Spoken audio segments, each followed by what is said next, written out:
সিলেটের গোলাপগঞ্জে জমিয়তে উলামায়ে ইসলাম বাংলাদেশ বুধবাড়ি বাজার ইউনিয়নের ২ নং ওয়ার্ড শাখার উদ্যোগে শীতার্ত মানুষের মাঝে শীতবস্ত্র বিতরণ করা হয়েছে।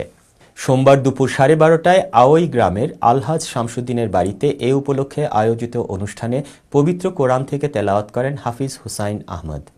২ নং ওয়ার্ড সভাপতি মাওলানা আমিনুর রহমানের সভাপতিত্বে ও সেক্রেটারি মাওলানা আব্দুল মজিদ জুনেদের সঞ্চালনায় অনুষ্ঠানে বক্তব্য দেন সিলেট জেলা জমিয়তের সহ-সভাপতি আলহাজ শামসুদ্দিন, বিশিষ্ট সমাজসেবী মাসুক আহমদ, গোলাপগঞ্জ উপজেলা জমিয়তের সাধারণ সম্পাদক হাফেজ মাওলানা আলী আহমদ, লন্ডন মহানগর জমিয়তের যুব বিষয়ক সম্পাদক মুফতি হাফেজ মাওলানা নাসির উদ্দিন আহমদ, ইউনিয়ন জমিয়তের জয়েন্ট সেক্রেটারি মাওলানা রশিদুর রহমান, সেক্রেটারি ও সম্ভাব্য চেয়ারম্যান পদপ্রার্থী কারি মাওলানা খলিলুর রহমান।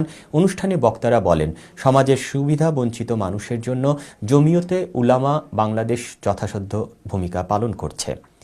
বুধবাড়ি বাজার ইউনিয়নে জমিয়তের সামাজিক কার্যক্রমে প্রবাসীদের অংশগ্রহণ আরও বৃদ্ধি পাবে বলে বক্তারা আশা প্রকাশ করেছেন।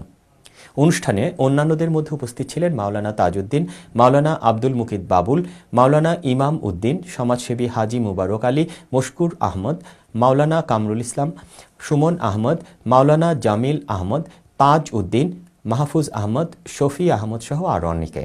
এ সময় প্রায় ২২০ জন শীতার্ত মানুষকে শীতবস্ত্র বিতরণ করা হয়েছে। দর্শক, সংবাদ শেষ করব তার আগে আরেকবার জানিয়ে দিচ্ছি প্রধান শিরোনামগুলো।